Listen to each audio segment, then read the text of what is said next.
ಸಾಕ್ಷಿಯನ್ನು court ಕೊಡುವಂಥದ್ದೇ charge sheet. ಆ ಎಲ್ಲ ಸಾಕ್ಷಿಗಳನ್ನು ಕೂಡಿಕರಿಸಿ ಸ್ಟಿಚ್ ಮಾಡಿ ಅವರ ಆ ಸಾಕ್ಷಿ ನಂಬರ್ಗಳನ್ನ ಮಾಡಿ CW1 CW2 ಅಂದರೆ ಇವರು 1ನೇ ಸಾಕ್ಷಿ, ಇವರು 2ನೇ ಸಾಕ್ಷಿ, ಚೀಫ್ ವಿಟ್ನೆಸ್ ಅಂತ ಹೇಳ್ಕೊಂಡು ಕೊಡ್ಕೊಂಡು ಹೋಗ್ತಾರೆ. ಅದನ್ನ ಹಾಸ್ಟೈಲ್ ಅಂತ ಕರೀತಾರೆ. ಪ್ರತಿಕೂಲ ಸಾಕ್ಷಿ ಹೇಳಿಕೆ ಅವರು ಪೊಲೀಸರ ಮುಂದೆ ಹೇಳಿಕೆಯನ್ನು ಕೊಟ್ಟಿರ್ತಾರಲ್ಲ, ಅದು ಅವ್ರ ಮುಂದೆ ಹೇಳೋದು ಪೊಲೀಸರ ಮುಂದೆ ಹೇಳೋದಕ್ಕೂ ಕೋರ್ಟ್ ಮುಂದೆ ಹೇಳೋದಕ್ಕೂ ವ್ಯತ್ಯಾಸ ಆಗುತ್ತೆ. ಹಾಯ್ ಹಲೋ ನಮಸ್ಕಾರ, ನಾನು ಮಿಸ್ಟರ್ ಮಧು.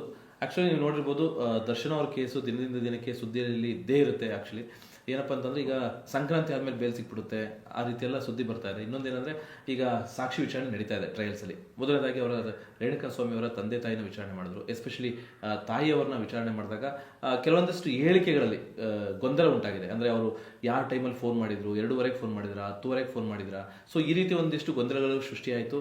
ಕ್ರಾಸ್ ಎಕ್ಸಾಮಿನೇಷನ್ ಮಾಡಿದಾಗ ಅವರ ಹೇಳಿಕೆಗಳಲ್ಲಿ ವ್ಯತ್ಯಾಸ ಆಯಿತು. ಸೊ ಇದನ್ನ ಹಾಸ್ಟೆಲ್ ಸಾಕ್ಷಿ ಅಂತ ಏನೋ ಕರೀತಾರಂತೆ. ಸೊ ಕಾನೂನು ಮುಖಾಂತರ ಇದೆಲ್ಲ ಏನಾಗುತ್ತೆ, ದರ್ಶನ್ ಅವರಿಗೆ ವರ ಆಗುತ್ತಾ ಇಲ್ವಾ ಅಂತ ನಮ್ಮ ಜೊತೆ ಅಡ್ವೊಕೇಟ್ ಲೋಹಿತ್ ಹನುಮಾಪುರ ಅವರು ಇದ್ದಾರೆ. ಅವ್ರ ಜೊತೆ ಮಾತಾಡೋಣ. ಸರ್ ನಮಸ್ತೆ. ನಮಸ್ಕಾರ ಮಧು ಅವರೇ. ಮೊದಲನೇದಾಗಿ ನನಗೆ ನೀವು ಹಾಯ್ ನಾನು ಮಿಸ್ಟರ್ ಮಧು ಅಂತಿರಲ್ಲ, ಅದು ಸಕ್ಕ ತುಂಬ ಇಷ್ಟ. ನಿಮ್ಮ ಒಂದು ಇಂಟ್ರೊಡ್ಯೂಸ್ ಓಕೆ, ಥ್ಯಾಂಕ್ ಯು. ತುಂಬ ಚೆನ್ನಾಗಿದೆ ಸರ್. ನಿಮ್ಮ ಪ್ರಶ್ನೆಗೆ ಉತ್ತರ, ದರ್ಶನ್ ಪ್ರಕರಣದ ವಿಶ್ಲೇಷಣೆ ಸುಮಾರು ಮಾಡಿದ್ದೀವಿ ಮಾಧ್ಯಮಗಳಲ್ಲಿ, ಸುಮಾರು ವಿಚಾರಗಳನ್ನ ಮಾತಾಡಿದ್ದೀವಿ. ಆದರೆ ಇದು ದರ್ಶನ್ ಅವರು ಅಲ್ಲ ಅಂತ ಅನ್ಕೊಂಡು ಮಾತಾಡೋಣ. ಯಾಕೆಂದರೆ ಒಂದು ಕೇಸು ಅಂತ ಹೇಳಿ, ಈಗ ಹಾಸ್ಟೆಲ್ ಅಂತ ಹೇಳಿದ್ರೆ, ಈಗ ನಾವು ಪೊಲೀಸರು ಕೆಲವು ಸಾಕ್ಷಿಗಳನ್ನು ಅವ್ರ ಪರವಾಗಿ ಬರ್ಕೊಟ್ಟಿರ್ತಾರೆ. ಅಂದರೆ ಯಾವುದೋ ಒಂದು ಕೊಲೆ ಆಗಿರುತ್ತೆ, ಆ ಕೊಲೆ ಆದಾಗ ಇನ್ವೆಸ್ಟಿಗೇಷನ್ ಮಾಡ್ಕೊಂಡು ಹೋಗ್ತಾರೆ. ಇನ್ವೆಸ್ಟಿಗೇಷನ್ ಮಾಡ್ಕೊಂಡು ಹೋಗಿ ಒಬ್ಬರದ ಸ್ಟೇಟ್ಮೆಂಟ್ ತೊಗೊತಾರೆ. ನೋಡಿ ನೀವು ಅವ್ರನ್ನ ಎಲ್ಲಿ ನೋಡಿದ್ರಿ ಅಂತ, ಅವರು ಚಿತ್ರದುರ್ಗಕ್ಕೆ ಬಂದಿದ್ದರು, ಹೋದರು ಅಂತೆಲ್ಲ ಹೇಳಿ ಯಾರೋ ಒಬ್ಬರು ಸಾಕ್ಷಿ ಕೊಟ್ಟಿರ್ತಾರೆ. ಆ ಸಾಕ್ಷಿಯನ್ನು ಕೋರ್ಟಿಗೆ ಕೊಡುವಂಥದ್ದೇ ಚಾರ್ಜ್ ಶೀಟ್. ಓಕೆ. ಆ ಎಲ್ಲ ಸಾಕ್ಷಿಗಳನ್ನು ಕೂಡಿಕರಿಸಿ ಸ್ಟಿಚ್ ಮಾಡಿ ಅವರ ಆ ಸಾಕ್ಷಿ ನಂಬರ್ಗಳನ್ನ ಮಾಡಿ CW1 CW2 ಅಂದರೆ ಇವರು 1ನೇ ಸಾಕ್ಷಿ, ಇವರು 2ನೇ ಸಾಕ್ಷಿ, ಚೀಫ್ ವಿಟ್ನೆಸ್ ಅಂತ ಹೇಳ್ಕೊಂಡು ಕೊಡ್ಕೊಂಡು ಹೋಗ್ತಾ ಇರ್ತೀವಿ. ಸೊ ಇದನ್ನು ಕೊಟ್ಟಾಗ ಕೋರ್ಟ್ ಸಮನ್ಸ್ ಕಳಿಸುತ್ತೆ. ಬಾಪ ಪೊಲೀಸರು ನಿಮಗೆಲ್ಲ ಸಾಕ್ಷಿಯನ್ನು ನುಡಿದಿದೆಯಲ್ಲ, ಪೊಲೀಸರಿಗೆ ಹೇಳಿದೆಯಲ್ಲ, ಹೇಳಿಕೆ ಹೇಳಿದೆಯಲ್ಲ, ಆ ಹೇಳಿಕೆಯನ್ನು ನನ್ನ ಮುಂದೆ ಹೇಳಿದವರು ಅಂತ ಕರೀತಾರೆ. ಅದೇ ಸಾಕ್ಷಿ ಅಂತ. ಓಕೆ. ಆಗ ಆ ಸಾಕ್ಷಿ ನುಡಿದವರು ಏನು ಹೇಳಿಕೆಯನ್ನು ಕೊಟ್ಟಿರ್ತಾರೋ ಅದ್ರ ಉಲ್ಟಾ ಹೇಳಿದ್ರೆ ಅದನ್ನ ಹಾಸ್ಟೈಲ್ ಅಂತ ಕರೀತಾರೆ. ಪ್ರತಿಕೂಲ ಸಾಕ್ಷಿ ಹೇಳಿಕೆ. ಹೌದು, ಪೊಲೀಸರ ಮುಂದೆ ಹೇಳಿಕೆಯನ್ನು ಕೊಟ್ಟಿರ್ತಾರಲ್ಲ, ಅದು ಅವ್ರ ಮುಂದೆ ಹೇಳೋದು, ಪೊಲೀಸರ ಮುಂದೆ ಹೇಳೋದಕ್ಕೂ ಕೋರ್ಟ್ ಮುಂದೆ ಹೇಳೋದಕ್ಕೂ ವ್ಯತ್ಯಾಸ ಆದರೆ ಅದನ್ನು ಹಾಸ್ಟೈಲ್ ಅಂತ ಹೇಳ್ತಾರೆ. ಈಗ ಅವ್ರು ಉಲ್ಟಾ ಹೇಳಿದ್ರೆ ಅದು ಯಾರಿಗೂ ಅನುಕೂಲ ಆಗುತ್ತೆ? ಸೊ ದರ್ಶನ್ ಅವ್ರಿಗೆ ಅನುಕೂಲ ಆಗುತ್ತೆ, ದರ್ಶನ್ ಅವ್ರಿಗೆ ಅನುಕೂಲ ಆಗುತ್ತೆ. ಆ ರೀತಿ ಆಗ ಪಬ್ಲಿಕ್ ಪ್ರಾಸಿಕ್ಯೂಟರ್ ಏನು ಮಾಡ್ತಾರೆ, ಯಾವಾಗ ಇವರು ಅದ್ರ ವಿರುದ್ಧವಾಗಿ ಹೇಳ್ತಿರ್ತಾರೋ, ಅವ್ರ ಹೇಳಿಕೆ ವಿರುದ್ಧವಾಗಿ ಹೇಳ್ತಿರ್ತಾರೋ, ಆಗ ಜಡ್ಜಿಗೆ ಕೇಳ್ತಾರೆ, ಇದನ್ನು ನಾವು ಹಾಸ್ಟೆಲ್ ಸಾಕ್ಷಿ ಅಂತ ಮಾಡಿಕೊಂಡು ನಾನು ಇವರಿಗೆ ಕ್ರಾಸ್ ಎಕ್ಸಾಮಿನೇಷನ್ ಮಾಡ್ತೀನಿ ಅಂತ ಕೇಳ್ಕೊತಾರೆ. ಅವಾಗ ಅಲ್ಲಿ ಪರ್ಮಿಷನ್ ಕೊಡ್ತಾರೆ. ಅವಾಗ ನೋಡಿ, ನೀವು ಏನೋ ಒಂದು ಆದಾಗ ಪೊಲೀಸರು ಏನು ಮಾಡ್ತಾರೆ, ಪಾಪ ಯಾರೋ ಸ್ಟೇಷನ್ ಬಂದಿರ್ತಾರೆ ನೋಡಿ, ಅವ್ರದ್ದು ಸೈನ್ ಹಾಕ್ಸ್ಕೊಂಡ್ಬಿಟ್ಟಿರ್ತಾರೆ. ನಾನು ಮಾಜರ್ ಮಾಡಿದ್ದೀನಿ, ನಾನು ನೋಡಿದ್ದೀನಿ ಅನ್ನೋ ಥರ ಸಾಕ್ಷಿ ಹಾಕ್ಸ್ಕೊಂಡ್ಬಿಡ್ತಾರೆ. ಅವ್ರಿಗೆ 1 ವರ್ಷ ಆದಮೇಲೆ ಅವ್ರ ಮನೆಗೆ ನೋಟಿಸ್ ಹೋಗುತ್ತೆ. ಆತ ಗೊತ್ತಿರಲ್ಲ ಏನು ಸೈನ್ ಹಾಕಿದ್ದೀವೇನೋ ಅಂತ.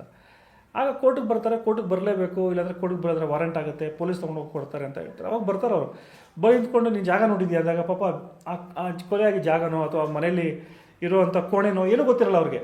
ಎಡಗಡೆ ಏನಿದೆ ಬಲಗಡೆ ಏನಿದೆ ಗೊತ್ತಿಲ್ಲ ಅಂದ ತಕ್ಷಣ ಇವನು ಹಾಸ್ಟೆಲ್ಲು, ಇವನು ಅವರು ಸಾಕ್ಷಿ ಹೆಲ್ಪ್ ಮಾಡ್ತಾರೆ ಅಂತ ಹೇಳಿ ತಿರ್ಗಾ ಕ್ರಾಸ್ ಎಕ್ಸಾಮಿನೇಷನ್ ಮಾಡಿ.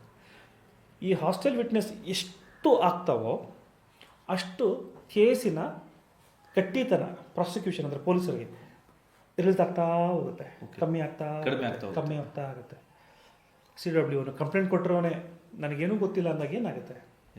ಸೊ ಅದಕ್ಕೆ ನಮ್ಮ ದೇಶದ ಕಾನೂನಿನಲ್ಲಿ ಪೊಲೀಸರ ಮುಂದೆ ಕೊಟ್ಟಿರುವಂಥ ಹೇಳಿಕೆ ಯಾವತ್ತೂ ಕೂಡ ಬಲಿಷ್ಠವಾಗಿರಲ್ಲ. ಪೊಲೀಸ್ ಸ್ಟೇಷನಲ್ಲಿ ನೀವು ಏನೇ ಬರೆದು ಏನೇ ಸೈನ್ ಹಾಕ್ಸ್ಕೊಡ್ರು, ಅದು ನ್ಯಾಯಾಧೀಶರ ಮುಂದೆ ಬಂದು ಹೇಳಿಕೆ ಕೊಟ್ಟರೆ ಮಾತ್ರ ಅದು ಸಾಕ್ಷಿ ಅಂತ ಪರಿಗಣಿಸಿ ಆ ಸಾಕ್ಷಿಯ ಮೇಲೆ ನ್ಯಾಯಾಧೀಶರು ಅದನ್ನು ಆದೇಶವನ್ನು ಕೊಡ್ತಾರೆ. ಸೊ ಹಾಗಾಗಿ ನೀವು ಮತ್ತೆ ನಿಮ್ಮ ದರ್ಶನ್ ಕೇಸಿಗೆ ಬಂದರೆ ಈ ಒಂದು CW1 CW2 ಇರ್ಬೋದು, ಇದು ಹಾಸ್ಟೆಲ್ ಆಗಿರುವಂಥದ್ದು ಎಲ್ಲೋ ಬೆರಳೆಣಿಕೆಯಷ್ಟು ಸ್ವಲ್ಪ ಸರಳ ಆಗ್ತಾ ಇರುತ್ತೆ. ಅದೇ ದರ್ಶನ್ ಕೇಸ್ ಹೊರಗೆ ಬಂದಾಗ ನಾನು ಚಾರ್ಜ್ ಶೀಟ್ನ ನೋಡಿರುವಂಥದ್ದು ಅಥವಾ ಓದಿರುವಂಥದ್ದು ನೋಡಿದಾಗ ರೇಣುಕಾ ಸ್ವಾಮಿ ತಾಯಿಯವರ ಸಾಕ್ಷಿ ಅವೆಲ್ಲವೂ ಅಷ್ಟು ಏನು ಪ್ರಮುಖವಾಗಿರೋದು ಇಂಪಾರ್ಟೆಂಟ್ ಏನಲ್ಲ. ಇದರಲ್ಲಿ ಸರ್ಕಮ್ಸ್ಟೆನ್ಷಿಯಲ್ ಎವಿಡೆನ್ಸ್ ಅಂತ ನೋಡಿದಾಗ ಸಮಯದ ಒಂದು ಮ್ಯಾನೇಜ್ಮೆಂಟಿಗೆ ಖಂಡಿತ ಇಂಪಾರ್ಟೆಂಟೇ, ಬಿಕಾಸ್ ಎಲ್ಲ ಸರ್ಕಮ್ಸ್ಟೆನ್ಸಸ್ಸೇ. ಬಟ್ ಇನ್ನು ಕೆಲವು ಮುಂದೆ ಬರುವಂಥದ್ದು ಬಹಳ ಇಂಪಾರ್ಟೆಂಟ್ ಆಗ್ತವೆ. ಅಲ್ಲೇನಾದ್ರೂ ಕೆಲವು ಇದೇ ರೀತಿ ಒಂದು 6 ತಿಂಗಳು 3 ತಿಂಗಳಲ್ಲಿ ಈ ರೀತಿಯೇ ಸಡಲ ಆಗೋದಾಯಿತು ಅಂದರೆ ಬಹುಶಃ ಎಲ್ರಿಗೂ ಕೂಡ ಒಂದು ಸೂಚನೆ ಸಿಗುತ್ತೆ ಏನಾಗ್ಬೋದು ಈ ಜಡ್ಜ್ಮೆಂಟ್ ಅನ್ನುವಂಥದ್ದು. ಸೊ ಹಾಗಾಗಿ ನೋಡಬೇಕು, ಕಾದು ನೋಡಬೇಕಾಗತ್ತೆ ಸರ್. ಇವಾಗ ಆಕ್ಚುಲಿ ಅವ್ರದ್ದು ಸುಪ್ರೀಂ ಕೋರ್ಟ್ವರೆಗೂ ಹೋಗಿ ಬೇಲ್ ಕ್ಯಾನ್ಸಲ್ ಆಗಿರೋಂಥ ವಿಚಾರ. ಸೊ ಈ ಥರ ಇದ್ದಾಗ ಈ ಹಾಸ್ಟೆಲ್ ಸಾಕ್ಷಿಗಳು ಈ ರೀತಿ ಸಾಕ್ಷಿಗಳೆಲ್ಲ ವಿಫಲ ಆತ ಹೋದಂಗೆ ಅವ್ರು ಮತ್ತೆ ಬೇಲ್ ಅಪ್ಲೈ ಮಾಡ್ಲಿಕ್ಕೆ ಅವಕಾಶ ಇದೆಯಾ? ಯಾಕೆಂದ್ರೆ ಇವು ನಮ್ಮ ಆರೋಪಿ ಸ್ಥಾನದಲ್ಲಿರ್ತಕ್ಕಂಥ ದರ್ಶನ್ ಅವ್ರದ್ದು ಪ್ರಕರಣಕ್ಕೂ ಇದಕ್ಕೂ ಯಾವುದೇ ಸಂಬಂಧ ಇಲ್ಲ. ಸೊ ಸದ್ಯದ ಪರಿಸ್ಥಿತಿಯಲ್ಲಿ ಅವರಿಗೆ ಬೇಲ್ ಕೊಡಿ ಅಂತ ಕೇಳ್ಕೋಬೋದಾ, ಅಥವಾ ಅವ್ರಿಗೆ ಬೇಲ್ ಆಪರ್ಚುನಿಟಿ ಇದೆ, ಬೇಲ್ ಅಪ್ಲೈ ಮಾಡೋ ಆಪರ್ಚುನಿಟಿ ಇದೆ, ಸಿಗೋದು ಬಿಡುವಂಥದ್ದು ನ್ಯಾಯಾಲಯಕ್ಕೆ ಬಿಟ್ಟಿದ್ದಂಥದ್ದು. ಸುಪ್ರೀಂ ಕೋರ್ಟ್ ಈಗಾಗಲೇ ಬಹಳಷ್ಟು ಗಂಭೀರವಾಗಿ ಹೈಕೋರ್ಟ್ ಬೇಲ್ನ ಕ್ಯಾನ್ಸಲ್ ಮಾಡಿ ಮತ್ತು ಇಡೀ ದೇಶದಲ್ಲಿರುವಂಥ ಎಲ್ಲ ಜೈಲಧಿಕಾರಿಗಳಿಗೆ ಒಂದು ನೋಟಿಸ್ ಅಥವಾ ಒಂದು ಮಾಹಿತಿಯನ್ನು ಕಳಿಸಿರೋದು ಅಥವಾ ಡೈರೆಕ್ಷನ್ಸ್ನ ಕೊಟ್ಟಿರುವಂಥದ್ದು ಏನಂದರೆ, ಜೈಲಿನಲ್ಲಿ ನಿಮ್ಮ ಆಡಳಿತಗಳು ಸರಿ ಇಲ್ಲ, ಇದು ಸರಿಪಡಿಸ್ಕೊಳ್ಳದೆ ನಾನು ನೇರವಾಗಿ ಕ್ರಮ ತೊಗೊತೀನಿ ಅಂತ ಹೇಳಿರುವಂಥದ್ದು ಒಂದು ಉದಾಹರಣೆಯ ಕೇಸು. ಸೊ ಇಂಥ ಒಂದು ಕೇಸ್ನಲ್ಲಿ ಮತ್ತೆ ಮರು ವಿಚಾರಣೆ, ಈಗ ಮೋಸ್ಟ್ಲಿ ನನಗೆ ಅನ್ಸ್ಕೊಂಡಂಗೆ ಪವಿತ್ರ ಗೌಡ ಅವರು ಬೇಲ್ ಅಪ್ಲಿಕೇಶನ್ ಮರು ವಿಚಾರಣೆ ಏನೋ ಮಾಡ್ದಂಗಿತ್ತು, ಅದು ಫೇಲ್ ಆಗ್ತು. ಸೊ ಹಾಗಾಗಿ ಬೇಲಿನ ಸಂಭವ ಅಷ್ಟು ಇಲ್ಲ ಸರ್ ಈ ಕೇಸ್ನಲ್ಲಿ. ನೋಡಬೇಕು, ಈ ಕೇಸ್ ಮುಗಿಯೋ ತನಕನೂ ಕೂಡ ಏನೂ ಇರಲ್ಲ ಅನ್ಸುತ್ತೆ. ಬಟ್ ಅಪ್ಲಿಕೇಶನ್ ಹಾಕುವಂಥದ್ದು ಎಲ್ಲ ಕಡೆ ಅವಕಾಶ ಇದ್ದೇ ಇರುತ್ತದೆ.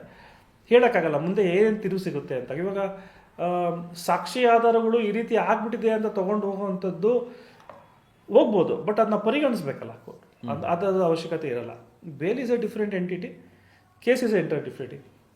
ಕೇಸ್ನಲ್ಲಿ ಇರೋವಂಥ ಒಂದು ಕೆಲವು ಪ್ರಮುಖ ವಿಷಯಗಳನ್ನು ಇವರು ಎಷ್ಟು ಕ್ರೂರಿ ಅಂತ ತೋರಿಸುವಂಥದ್ದು ಅಥವಾ ಈತ ಎಷ್ಟು ಇನ್ನೋಸೆಂಟ್ ಅಂತ ತೋರಿಸುವಂಥದ್ದು ತೊಗೋಬೋದು, ಅಷ್ಟೇ ತೊಗೋಬೋದು. ಕೇಸಿಂದ ಎಲ್ಲ ತೊಗೊಳಕ್ಕಾಗಲ್ಲ. ಆದರೆ ಒಂದು ಸಲ ಈ ಸಾಕ್ಷಿ ಆಧಾರಗಳು ಎಲ್ಲವನ್ನೂ ಮುಗಿದಾಗ ತಿರ್ಗಾ 313 ಸ್ಟೇಟ್ಮೆಂಟು ಆ ರೀತಿ ಅಥವಾ ಆರ್ಗ್ಯುಮೆಂಟ್ಸ್ ಅಂತ ಟೈಮ್ಗಳಲ್ಲಿ ಇದೇ ನ್ಯಾಯಾಲಯದಲ್ಲಿ ಹಾಕುವಂಥ ಅವಕಾಶ ಸಿಗ್ತವೆ. ಸೆಷನ್ ಕೋರ್ಟ್ನಲ್ಲೋ ಅಥವಾ ಹೈಕೋರ್ಟ್ನಲ್ಲೋ ಈ ಥರ ಸಿಗ್ತವೆ, ನೋಡ್ಬೋದು.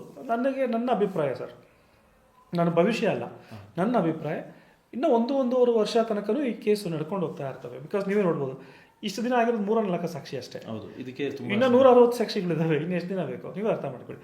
ಒಂದೊಂದು ದಿನ ಡೈಲಿ ಇಟ್ಕೊಂಡ್ರೆ 160 ದಿನ ಬೇಕು. ಸೊ ಹಾಗಾಗಿ 1 ವರ್ಷ 365 ಇಂಟು ಡಬಲ್ ಮಾಡಿದ್ರು ನಿಮಗೆ 1-1.5 ವರ್ಷ ಬೇಕಾಗುತ್ತೆ ಸರ್ ಈ ಕೇಸ್ ಪ್ರಕರಣ ಮುಗಿಯೋಕ್ಕೆ. ಓಕೆ ಸರ್, ಆ್ಯಕ್ಚುಲಿ ಕೂಲಂಕುಷವಾಗಿ ಹಾಸ್ಟೆಲ್ ಸಾಕ್ಷಿ, ಎಸ್ಪೆಷಲಿ ನನ್ನ ಉದ್ದೇಶ ಏನಪ್ಪ ಅಂತಂದರೆ ದರ್ಶನ್ ಅವ್ರ ಪ್ರಕರಣ ಆಗಿರಲಿ ಅಥವಾ ಬೇರೆಯವ್ರ ಪ್ರಕರಣ ಆಗಿರಲಿ, ಸೊ ಹಾಸ್ಟೆಲ್ ಸಾಕ್ಷಿ ಅಂದ್ರೇನು ಅಂದರೆ ಸಾಕ್ಷಿಯನ್ನು ನುಡಿಯುವಾಗ ಪೊಲೀಸವ್ರ ಮುಂದೆ ಒಂದು ಹೇಳಿಕೆ ಕೊಡುವಂಥದ್ದು, ಕೋರ್ಟಲ್ಲಿ ಒಂದು ಹೇಳಿಕೆ ಕೊಡುವಂಥದ್ದು, ಯಾಕೆ ವ್ಯತ್ಯಾಸ ಆಗುತ್ತೆ ಮತ್ತು ಏನೆಲ್ಲ ಆಗ್ಬೋದು ಅನ್ನೋದನ್ನ ಸರಿಯಾಗಿ ನೀಟಾಗಿ ಹೇಳ್ಕೊಟ್ರಿ. ಯಾಕೆಂದ್ರೆ ನೀವು ಹೇಳಿದ್ರಿ ಮಾಜರ್ ಮಾಡೋ ಟೈಮಲ್ಲಿ ಏನೆಲ್ಲ ಒಂದು ಸಮಸ್ಯೆಗಳಾಗಿರ್ತವೆ. ಸೊ ಆ ಟೈಮಲ್ಲಿ ಏನೋ ಒಂದು ಹೇಳಿಕೆ ಕೊಟ್ಟಿರ್ತಾರೆ. ಸೊ 10:00 ನನಗೆ ಫೋನ್ ಮಾಡಿದ್ರು, 2:30 ಫೋನ್ ಮಾಡಿದ್ರು, ಏನೋ ಒಂದು ಹೇಳಿಕೆ ಕೊಟ್ಟರೆ ಅದನ್ನು ಬರೆದಿರ್ತಾರೆ. ಸೊ ಅಲ್ಲಿ ವ್ಯತ್ಯಾಸ ಆಗಿರ್ಬೋದು. ನೋಡೋಣ ಸರ್, ಕಾದು ನೋಡೋಣ. ಆದಷ್ಟು ಒಳ್ಳೆ ಮಾಹಿತಿ ಕೊಟ್ರಿ ಜನರಿಗೆ.